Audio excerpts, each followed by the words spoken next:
안녕하세요. 오늘은 3.2 오토인코더와 오토인코더로 할 수 있는 어노말리 디텍션이라는 것에 대해서 배워보도록 하겠습니다.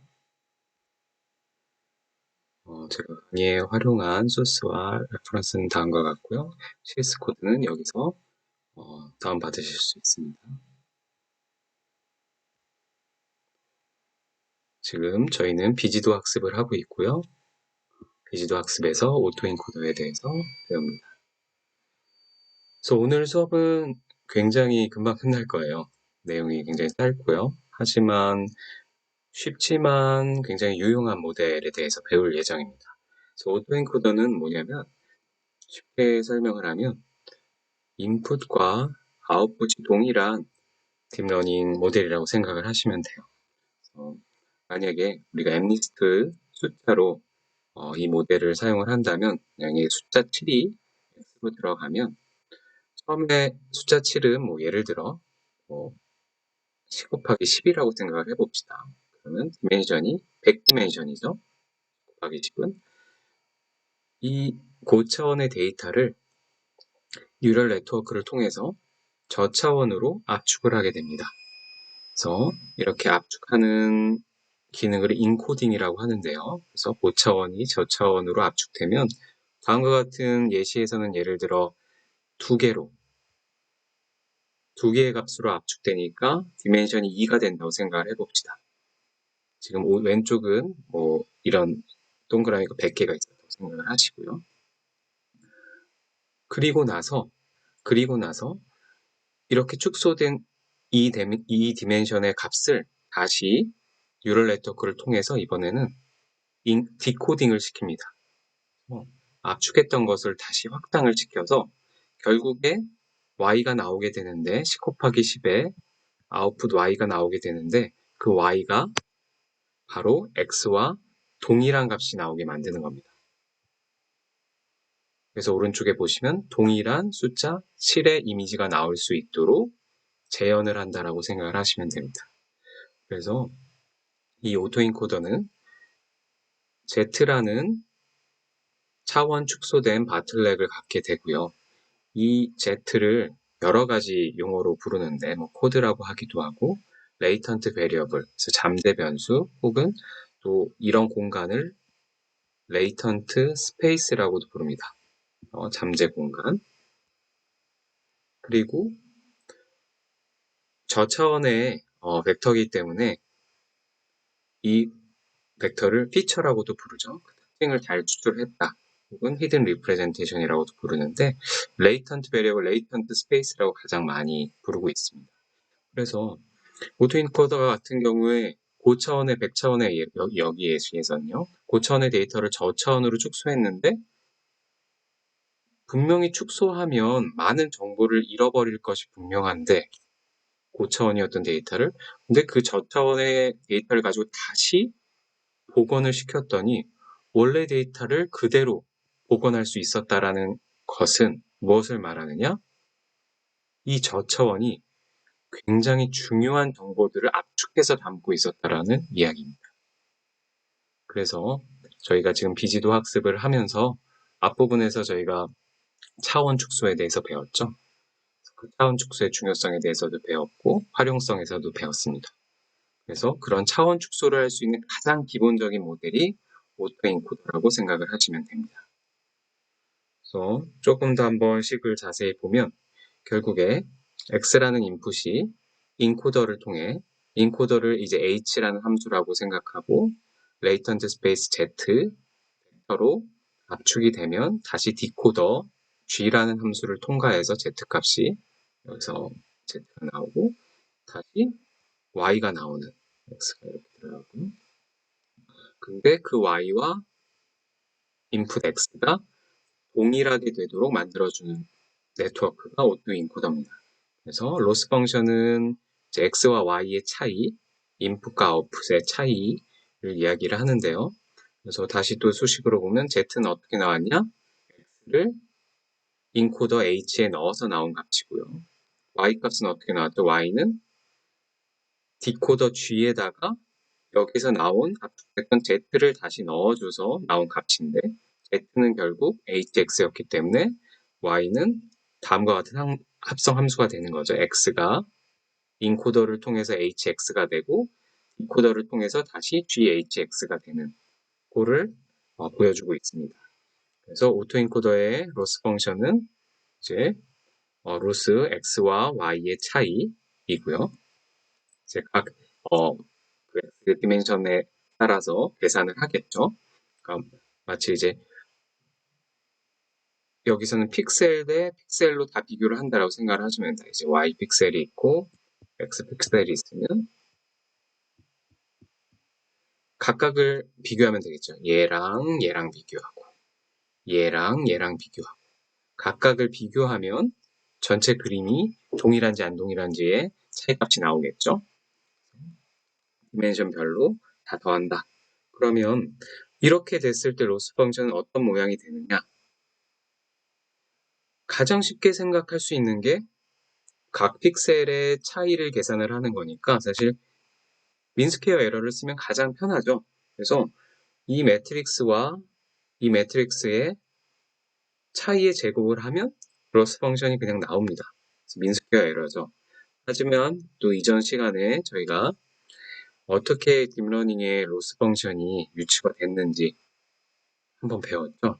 그래서 조금 더 고차원적으로 맥시멈 라이클리후드 관점에서 보면 확률 분포가 노멀 디스트리뷰션을 따르면 MSE로 구할 수도 있지만 만약에 확률 분포가 베르누이를 따른다라고 하면 크로스 엔트로피 식으로도 오토인코더를 구할 수 있습니다.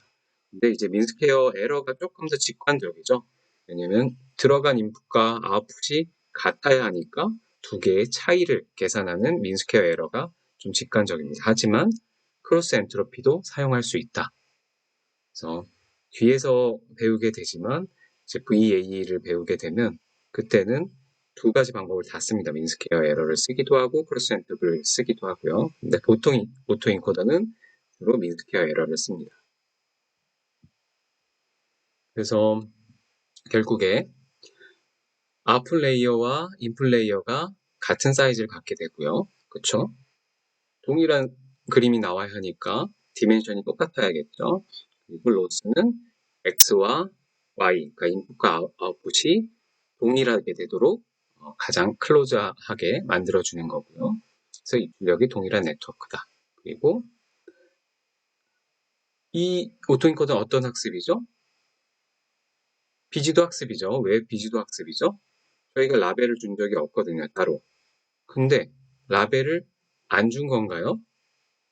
라벨 대신 나 자신을 라벨로 준 거죠. 그래서 사실 지도 학습입니다, 어떻게 보면. 결과적으로는.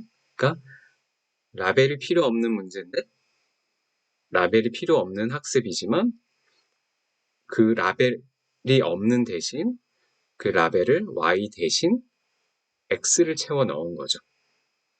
그래서 지도학습 문제를 지도학습 문제로 바꿔서 해결했다. 그리고 이렇게 학습을 하면 디코더가 최소한 학습 데이터는 생성해낼 수 있다. 이게 무슨 말이냐면 이걸 학습하게 되면 이 모델을 학습하게 되면 결국 여기 디코더를 학습 후에 끄집어낼 수 있어요. 그러면 Z랑 디코더 이 모델만 끄집어내면 그래서 아까 2차원의 Z의 아무 값이나 저희가 뭐 1, 2 이렇게 넣어주면 디코더를 통과해서 뭐 숫자 7 이런 식으로 이미지를 만들어주게 된다는 뜻이에요. 그렇죠? 그런데 생성된 데이터가 학습 데이터를 좀 많이 닮아 있다라는 특징이 있고요. 그리고 사실 오토인코더는 이런 디코더용으로 만든 게 아니고요. 인코더용으로 만든 겁니다. 인코더를 쓰기 위해서 만든 거예요. 오토인코더는. 그렇기 때문에 사실 디코더의 성능은 좋지 않아요. 디코더의 성능은 좋지 않기 때문에 어떤 데이터를 생성하는 데 사용한다기보다는 데이터를 압축하는 용으로 사용한다라고 생각을 하셔야 됩니다. 오토인코더는. 그래서 인코더는 최소한 학습 데이터는 잘 레이턴트 벡터로 표현할 수 있고 데이터의 추상화를 위해 많이 사용한다.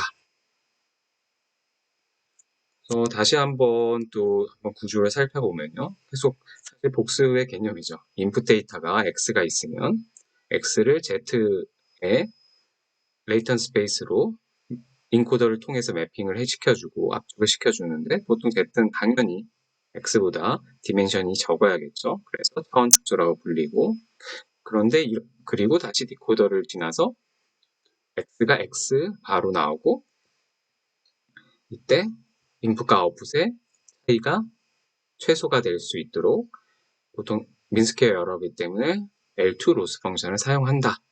근데 그럼 이렇게 인코더, 디코더가 어떤 식으로 생겼냐?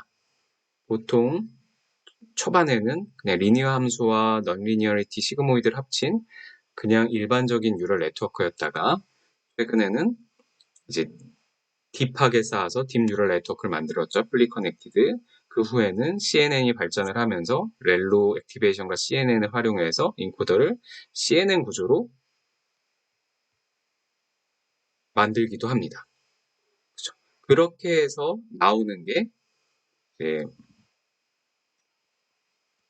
컨볼루셔널 오토 인코더. 그래서 CAE라고 불리는 것은 오토 인코더는 오토 인코더인데 이 인코더와 디코더를 뉴럴 네트워크를 쓰는 게 아니라 CNN 구조를 쓰는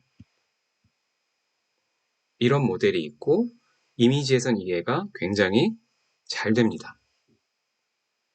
이미지 처리에서 클래시피케이션에서 CNN이 굉장히 성능이 좋았죠. 그런 것처럼 이미지를 압축할 때는 컨볼루셔널 오토인코더가 또 굉장히 성능이 잘 나옵니다. 저희 그 홈페이지에 이 예제 코드도 있으니까 한번 확인을 해보시면 좋고요. 그래서 이렇게 인풋 데이터가 들어가면 컨볼루션을 통과를 해서 이렇게 리컨스트럭션이 된다. 살짝 흐리긴 하지만요. 희미하긴 하지만 그리고 우리는 라벨을 사용하지 않았다. 다만 라벨 대신 인풋 데이터를 그대로 라벨로 사용했다. 이걸로 이루는 끝입니다. 그래서 홈페이지에 가셔서 코드를 보시면 되고요. 그 코드의 가장 핵심은 결국에 CNN 모델이랑 기존의 CNN 모델 혹은 뉴럴 네트워크 모델이랑 동일한데 특이점이라고 한다면 모델 핏에 보시면 보통은 X가 들어가고 여기 Y가 들어가는데 Y 대신 뭐가 들어갔어요? X가 그대로 똑같이 들어갔죠. 그러니까 라벨 대신 X 인풋을 그대로 넣어줬다. 그렇기 때문에 다음과 같은 오토인코더가 학습이 되는 겁니다. 그리고 오토인코더는 또 여러 가지로 어플리케이션이 가능한데요. 이렇게 아까처럼 단순히 데이터를 압축하는 데도 사용이 되지만 어떤 용도로 또 사용이 되냐면 트랜스퍼 러닝에 또 사용이 될 수 있습니다. 예를 들어 저희가 이미지 데이터가 굉장히 많은 영역이 있다고 생각을 해보면 혹은 라벨이 안 되어 있는 이미지들은 굉장히 데이터는 모으기 쉽죠. 그럼 일단 라벨이 없는 그 이미지 데이터를 오토인코더로 학습을 합니다. 왼쪽에서. 그리고 학습을 한 다음에 이 디코더 부분은 지워버려요. 없애요. 없애고 우리가 사용하고자 하는 거는 요 인코더,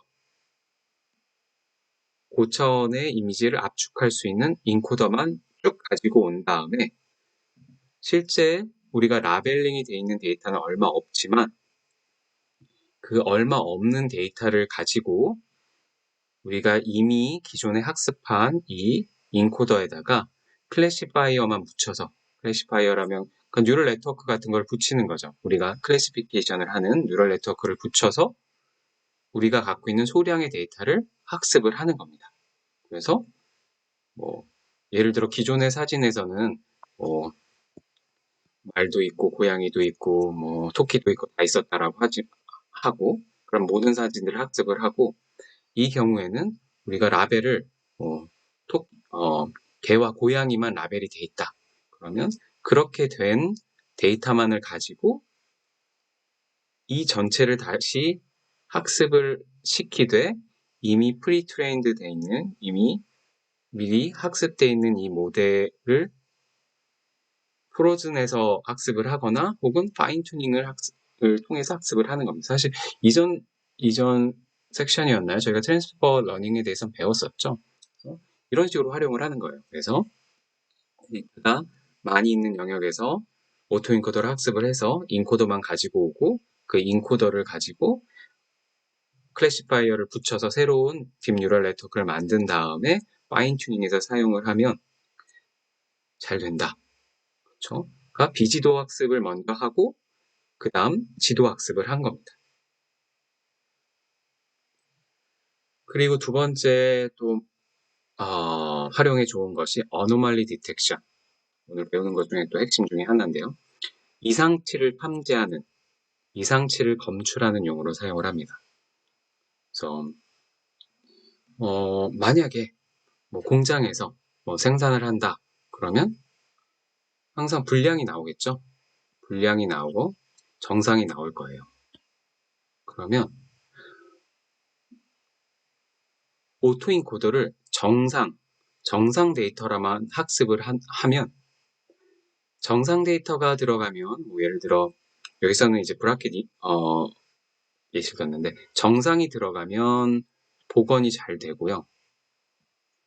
불량 데이터가 들어오면 정상으로만 학습했기 때문에 복원이 잘 안 됩니다. 그래서 아래 이 브라켓 예시를 보면 예를 들어 저희가 홈페이지에 올려있는 그 브라켓 이미지들을 보면 이제 노말인 애가 있고 정상인 애가 있고 앱노말, 어노말, 앱노말이에요. 비정상인 데이터들이 있습니다. 그러면 비정상인 데이터가 있으면 학습을 정상인 데이터만으로 오토인코더를 학습을 합니다. 오토인코더를 학습을 하면 정상인 데이터가 들어오면 정상과 유사한 데이터가 들어오면 얘가 복원이 잘 돼서 리컨스트럭션 에러, 아까 그 로스 값이 리컨스트럭션 에러예요. 이렇게 돼 있는 얘가 작게 나오고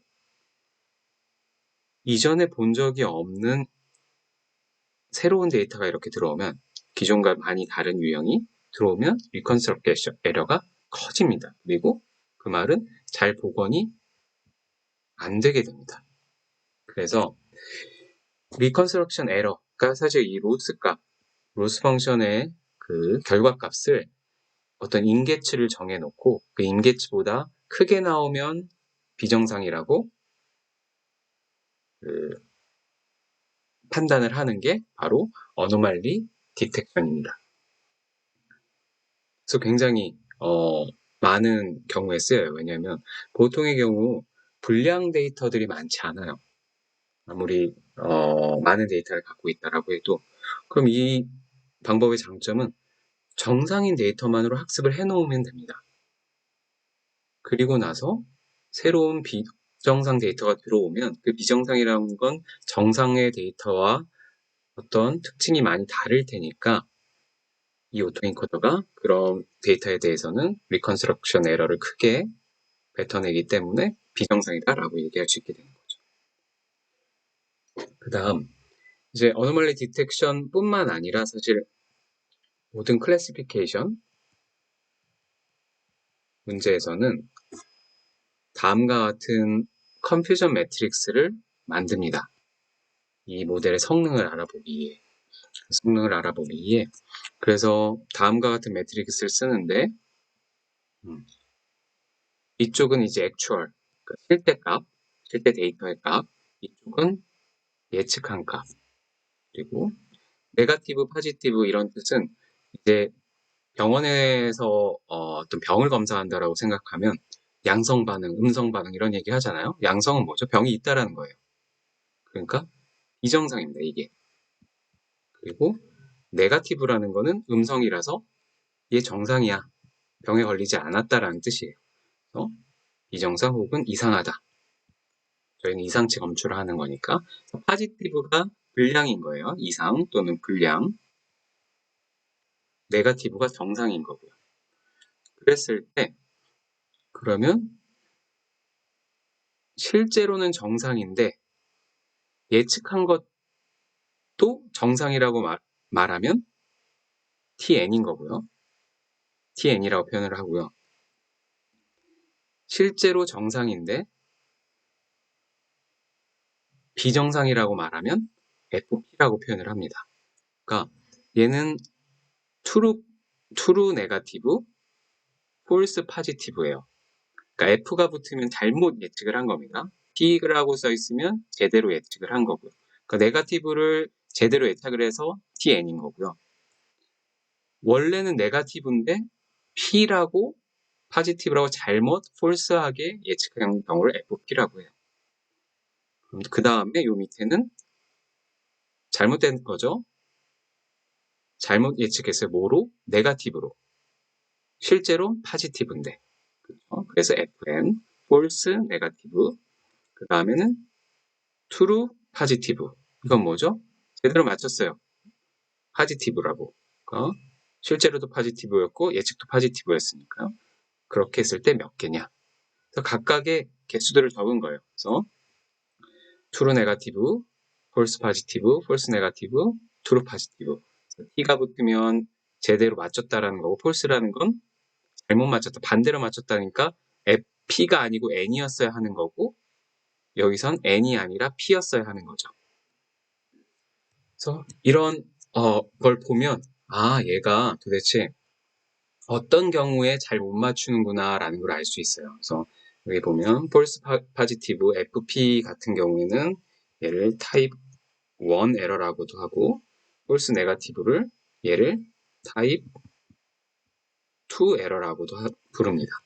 그래서 이 문제에 따라 타입 1 에러가 더 큰 문제일 수도 있고 타입 2 에러가 더 큰 문제일 수도 있어요. 예를 들어 어떻게 보면 병이라고 따지면 어떤 게 더 큰 에러라고 생각을 할 수 있을까요? 심각한 에러라고. 병이 없는데 병이 있다고 얘기하는 게 심각할까요? 병이 있는데 병이 없다라고 얘기하는 게 심각할까요? 그렇죠. 이 FN이라는 거는 정상인데 비정상이라고 말한 거고 FP라는 거는 비정상인데 네. 잘못 말했죠. 반대로 얘기했죠. FN이라는 거는 비정상인데 정상이라고 얘기한 거고 FP는 정상인데 비정상이라고 얘기를 한 거죠. 그러면 이 경우가 더 큰 문제가 되는 거죠. 병이 있었는데 병이 없다라고 얘기한 경우니까요. 그렇죠? 그래서 그런 경우에 타입 2가 문제가 됩니다. 그러니까 하나의 잘못된 거라도 걸러내지 못하는 경우가 문제가 되면 타입 2가 문제가 되는 거고요. 근데 또 잘못해서 뭐 한두 개 잘못 맞춰도 되기는 하는데 뭐 반대로 정상인데 뭐 비정상이라고 말하는가? 저도 말이 헷갈리네요. 파지티브인데 네거티브라고 말하는 게 네거티브인데 파지티브라고 말하는 게 안 좋은 거다라고 하는 경우에선 타입 1이 문제가 되는 거죠. 그래서 뭐 내가 파지티브를 뭘로 정의하느냐에 따라 다를 수 있겠어요. 그거를 뭐 병이라고 생각할 수도 있고 뭐 유죄 판결이라고 생각을 하면 뭐 유죄이지만 무죄라고 말할 수는 있어도 무죄인데 유죄라고 말하면 굉장히 문제가 되는 거죠. 그런 것들을 한번 문제에 따라 생각을 해볼 수 있겠습니다. 그리고 나서 이제 성능 지표. 그러니까 이런 커뮤니케이션 매트릭스를 만들고 나면 실제 어떤 하나의 값으로 뭔가 성능을 나타낼 수가 있는데요. 성능 지표에 이제 사실 많은 것들이 사용이 돼요. 근데 이제 가장 이제 많이 사용되는 이 세 가지를 설명을 드렸는데 이제 accuracy, precision, recall이 있습니다. accuracy가 가장 일반적인 성능 지표인데 예를 들어 전체 중에 이 전체 개수 중에 제대로 맞춘 거 true positive, true negative, t가 다 맞춘 거죠. 그래서 실제 이상 정상인지 맞게 예측한 비율을 accuracy라고 합니다. 이 숫자 한번 계산을 해보세요. 맞나? 그런데 프리시전은 뭐냐면 파지티브, 이상하다라고 이상치로 예측한 것 중에 실제 정상인 샘플의 비율.